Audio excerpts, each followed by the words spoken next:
How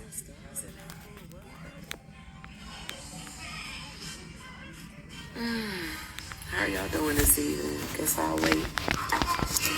Gonna have to talk.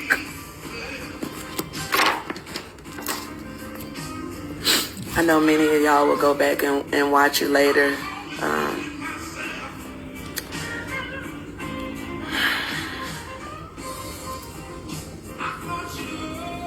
Let me go and make sure this TV not too loud.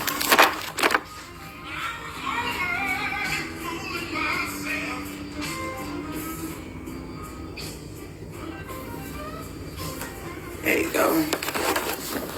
All right, y'all. How y'all doing this evening, people? Let's go have a little talk here. As I said, I will be going live quite a bit, sharing a lot, and I'm doing this. This is important. Empower, expose, and empower. That's what it's all about, expose and empower. Hope everybody had a good day. Mine was very long, but nonetheless, I'm determined to get on here because it's time. So let's talk about it. So y'all ever, this for the ladies here, y'all ever you want to be extra sexy for your man and, got on some lingerie and stuff, he on his way home from work and, you want to just let him walk in and you just looking real, real good in your lingerie and everything. So one day, when he was working, remember he did work for about 6 months. For the first time in his life, he worked for about 6 months from April 29th till October 11th. He quit the job a day before my birthday.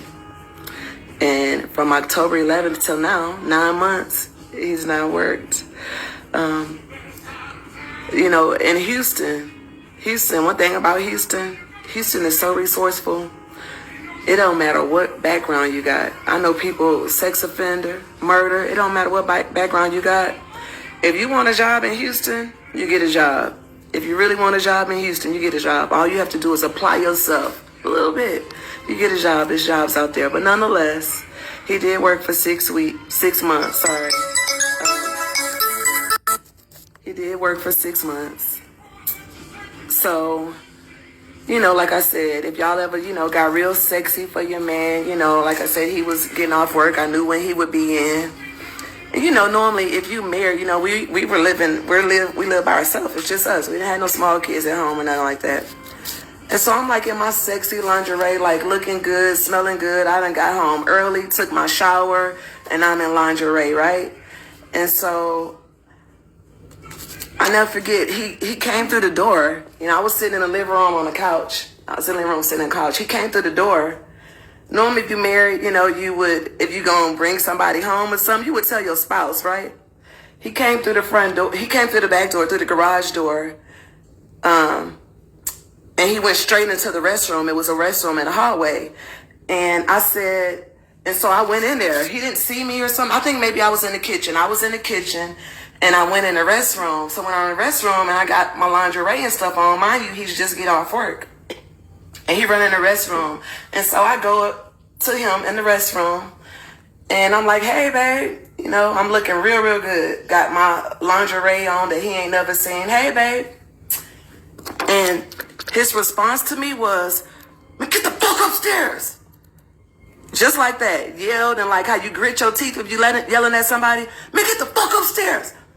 I said, what? What's wrong? I'm confused like a mug. Man, I said, get the fuck upstairs right now and go change your clothes.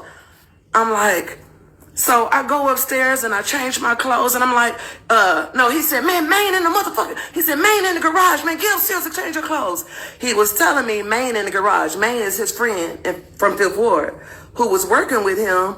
And he didn't tell me that he was coming, that he was bringing company home.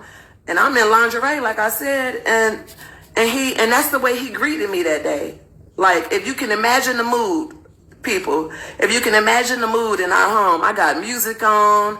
I'm like, like I had a good day at work. I left early and I'm home. Like, you know what I'm saying? When I tell you I was a good wife to him in every way possible, I was a good wife to him. That I know. I can easily boast and brag about it. I was a good wife. And so I went upstairs and I was like, I came back down and we started arguing. I said, is that the way you greet me? We started arguing.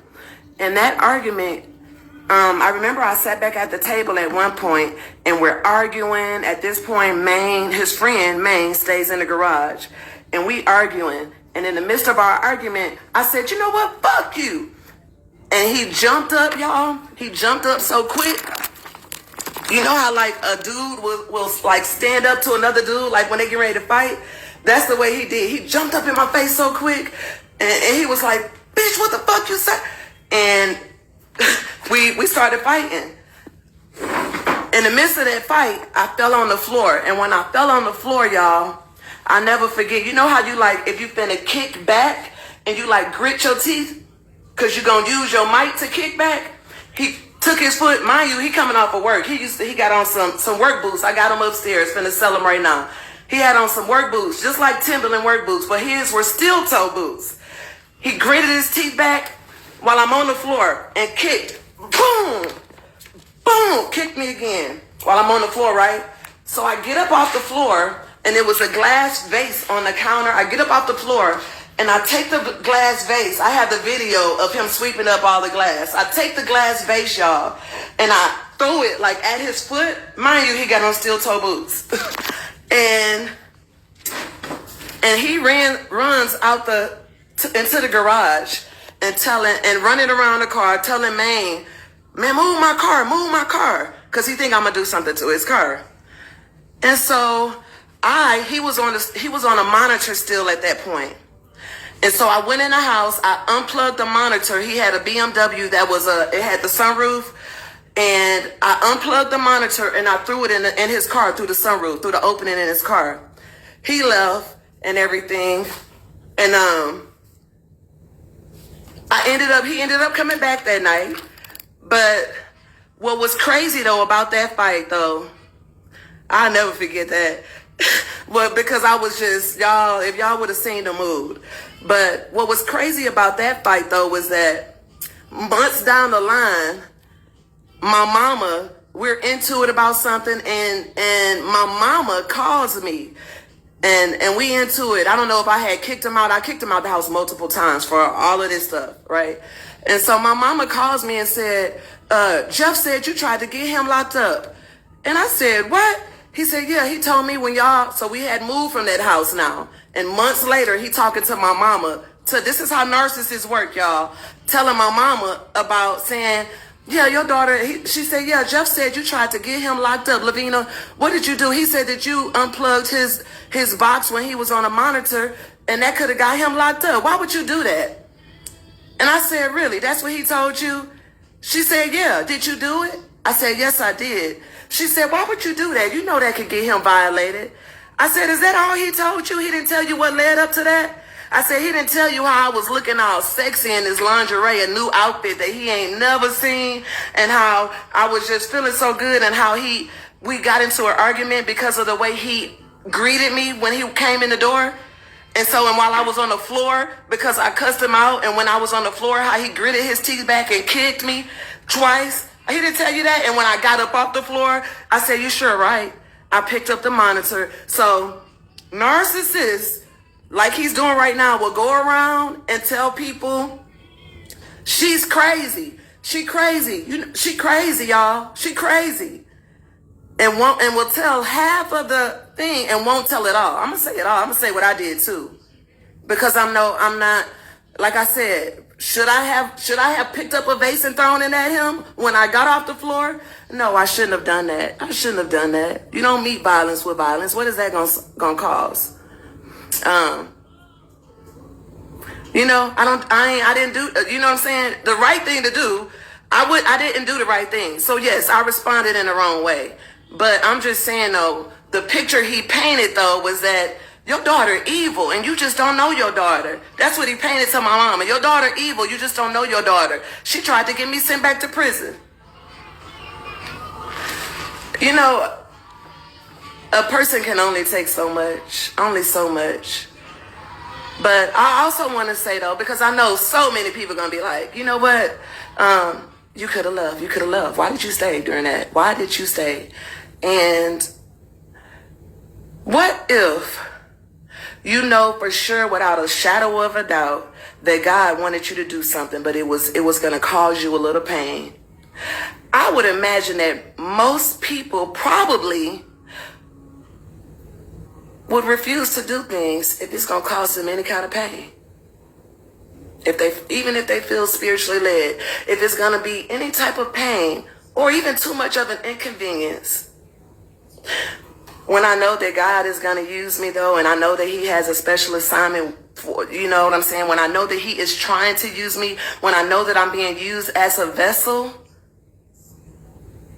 I knew that God would eventually get me out of it. I knew he would. Once he was done using me with my husband, he was going to safely remove me from the situation, just like he did.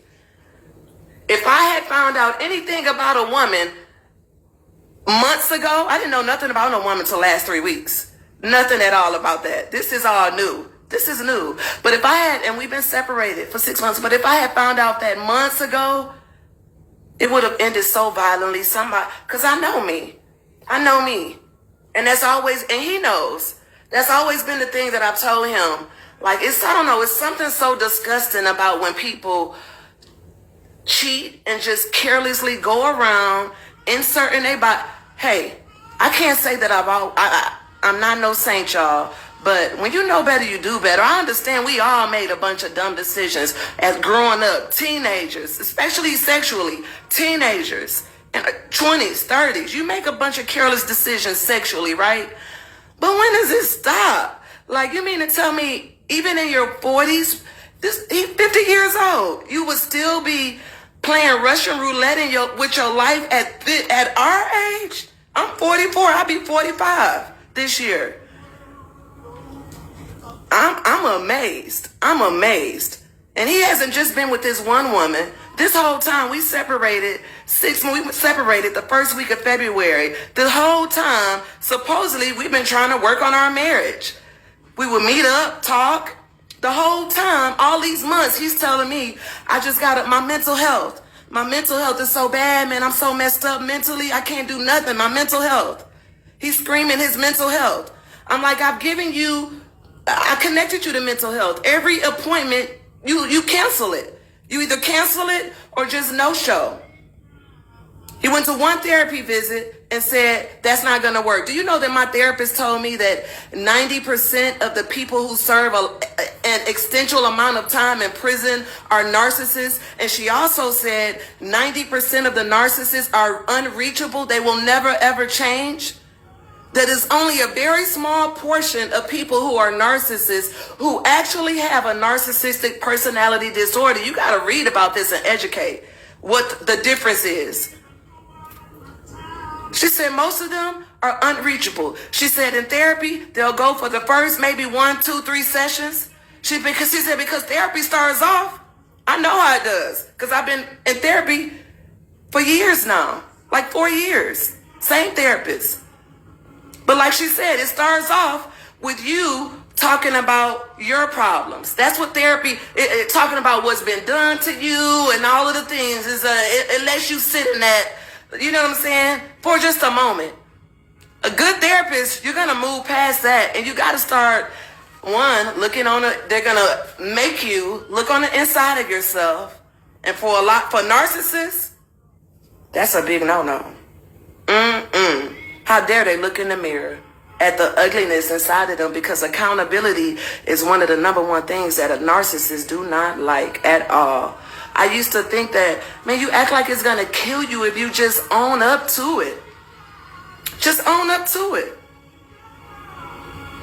You know, when I was growing up, and I told our financial director when we were talking just last week, I said, you know what? I used to hate when my dad would do this, but it helped me so much as an adult. And one of the things was, And I'll say this about both of my parents. I think that I'm not going to go there. Anyways, that's not my focus here. Stay focused. My focus is this here: expose and empower. I am exposing Jeffrey Perkins for the real person he is, because I know that this matters. I also know that my life is being threatened right now by exposing. So I'm doing a lot of documenting because I know that I could be in danger. I'll just say that. I know that I can. But one of the things, though, growing up, that my dad, if I did something wrong, y'all, now he was to the extreme, but if I did something wrong, he would make me write out a paper about what I did wrong, why it was wrong, and what I would do to make sure I didn't do it again. And it didn't stop there. Then we'd have to sit down at the table and have a whole meeting about it. and of course, part of that was me apologizing.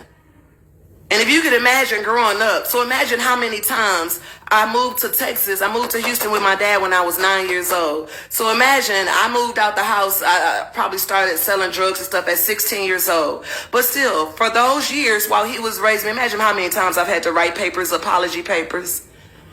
Owning up to my side of the street is not something that I have a problem with, because one is freedom for me. I apologize to my employees. I don't care what level somebody's at. I will apologize. I'll apologize. I'm not perfect. I'm not perfect. I'm far from perfect. I am. I will apologize. So I believe in the value of not just a dry apology, neither. Not just a I'm sorry, but actually owning up to that thing you did. You know, that I am sorry for. Prime example, when he came back 3 weeks ago. Because remember, we've been separated since the first week of February. 3 weeks ago, when he begged and pleaded, did tears and all of that. Maybe she obviously had put him out, or something happened. Something happened. Just like something happened Thursday when she or they were trying to lure me out there. But I'm too smart for that. But just like when I found those ranking, stanky ass panties in his bag of laundry when he first came back, when I was washing clothes, and that's when the adultery stood me in my face at that time. And I'll never remember going downstairs with the panties, and I just thought to myself, Lord, I'll just sanitize my hands when I get done, because I got to do this. And showing him, and his reaction was, what? I ain't had nowhere to go. I said, so you have been fucking over. You have been cheating. I ain't had nowhere to go. You made me do this. I ain't had nowhere to go. What you wanted me to do? What you wanted me to do? That's what his reaction was. It wasn't, man, I'm sorry. I'm sorry. Like, it was no remorse. None at all. So yeah, I'll never forget. That was one of the first times, though, that it was real bad, though. You know, at the other house, when I was all sexy in that lingerie, when he came home and looking good, smelling good, and feeling good, and he ruined the day coming through the door. I didn't like, if he, don't address me like that. I am a woman. I'm your queen. I'm your wife. You will never walk through the door and address me like that. Don't address me as, guess what? A better way would have been, I come in the restroom all sexy with my lingerie on, and he got his friend that he forgot to tell me he was bringing in, and the friend is in the garage, and he don't want his friend to see his wife. Guess what an easy way would have been? Oh, babe, I'm sorry. Hurry up and go upstairs. Man in the garage, and hurry up. I'm sorry. I forgot to tell you, babe. Guess what? That's respect. Guess what? I would have ran upstairs so quick. I would have. I'm going to share a lot. I have to. And right now I'm talking a lot about him. We're going to get to my part. We're going to get to my part. Because I promise some of my part may shock you. I promise you, I know I did not respond to the stuff that I was presented in the right way. I didn't respond in the best way. I didn't. It was like I could take it for so much. He would be all right, be loving. Actually, after that happened, the next day after that happened, he was so apologetic. He sent me roses to my job, flowers and cookies and stuff to my job, edible arrangement to my job and everything. 2 days later or so, after that. I loved him to a fault. I can say that. I don't have no pain behind him. And also, if he was dead or alive, it wouldn't matter to me. All of the love I had has turned ice cold because of what I had to endure. Because of what I endured out of someone that's supposed to be a leader. Like our arguments, like I said, would consist of, this is what our arguments would consist of.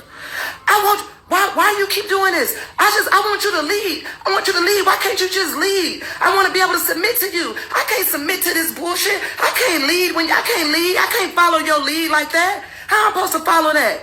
That's what our arguments would look like. That's what our arguments would consist of. What man would he ever be able to be in an argument? Men nowadays wish they had a woman wanting to submit. Wanting to. I have a desire for that. You lead, I follow. I want to submit to my man. I want to serve. I'm like, that's how I am. That's just how I am. Call it old fashioned, I don't know, but that's how I am. You know, like I said, I have to say this because of the fact, and it's not about pain. Anger, yes. Yes, I'm angry right now. Pain, I don't feel the pain no more. I don't feel the pain no more. Healing is a journey. That does not mean just because I'm not feeling the pain right now, that does not mean that tomorrow or 2 months from now, something may not trigger something and I feel a little pain. I welcome all of the emotions within my day that visit me, whether it is, I welcome them all. I don't try to focus on, and that's a lot of our issue. I'm going to talk a lot about mental health, so much about mental health. I'm going to talk a lot about it. I'm going to talk a whole lot about it because that's important to me. Very important. We ignore it. We ignore it and don't talk about it. Just like the devil try to use one example after another to shush me, to keep me quiet, to don't talk about what I've experienced because it's too fresh. Just because some people may feel like they need a year or 2 years to heal, you will never hear the word heal come out of my mouth. I don't heal from nothing. I'm healing. I walk a lifestyle of healing. It is a forever journey for me. To the day I die, I will be healing. You will never hear me say healed or the word heal. I don't. I've experienced things in my childhood that sometimes in the midst of talking about them, and it doesn't happen often, the longer the time is away from that thing, the less often it may bring up an emotional response. Nonetheless, every now and then it does, and that's okay. Can we welcome some uncomfortable feelings sometimes and be okay rather than always trying to move those uncomfortable feelings out of our lives? What if we didn't put so much energy in trying to move the uncomfortable out and just welcomed it a little bit? Like, you know what? Depression, if you gotta, you know what? If you gotta be in my life, right? If you gotta visit me today, depression, because it's the way I talk to these things, because I feel like they're like these little demonic spirits. That's what I know they are. If you gotta be here, depression, I get to determine how many hours of my day you consume me. Or not even consume me, because I don't like that word, but that, you know what I'm saying? That I allow you to impact me. Like depression, you know what? You've been here for 2 hours. Depression, get behind me, and I receive the spirit of joy and peace right now. Period. Anxiety, you know what? I've had enough of you today. Anxiety. I welcome a calm spirit. You got to start talking this stuff out and receiving what you need. We can't sit in it. I don't think that we were designed to go through trials in life and sit in them and stay stuck. Like people I don't know, it's like people put a time frame on stuff. I promise y'all, I know you missed the broken part. You missed that. All of the tears and everything. That's all. It's not that they weren't there. You missed it. That's all. They happened at the very beginning. I spent 2 months. 2 months, y'all. It took me. And why did it only take 2 months? Because I was on an assignment. And when God got you on an assignment, He's going to protect me all the way through. God had already showed me what the end result was going to be. And He already showed me that I'm going to let you know when it's time. And just know that your hurting won't be long. My long suffering won't be long. And it wasn't. 2 months ain't no time. I went through it, though. I went through it. When I say I went through it, it was certain items I couldn't even have in my home because I was too afraid. I was too afraid to keep them in my house. I was in fear of possibly hurting myself. I missed work some days because I was too distraught. All I could do was just cry. 2 months like that. I don't think a day went by that I didn't cry. 2 months straight. That was enough. After that, I went right on back to walking in joy. And, you know, what helped me? Exercise, talking, saying self-affirmations to myself in the mirror every morning. Talking out loud. I do it every morning. Somebody told me yesterday, I talk on the inside. That's weird. I don't talk to myself on the outside. I did it this morning. I do it almost every morning.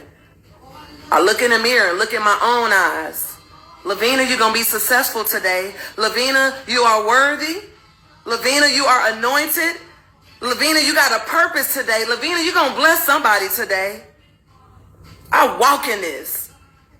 Every day. Every day, I do it. Somebody asked me, how you so happy all the time? Like, you've been through a lot. You've been through so much. How you? Guess what? I refuse, because I refuse to stay there. Joy is a choice. Joy is a choice, and I refuse to stay there. I refuse to just, after all God has let me survive, if y'all knew the half of it. I can't know.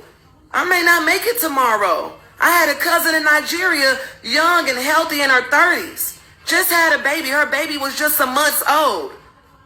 She didn't wake up the next morning. She died of a brain aneurysm in her sleep.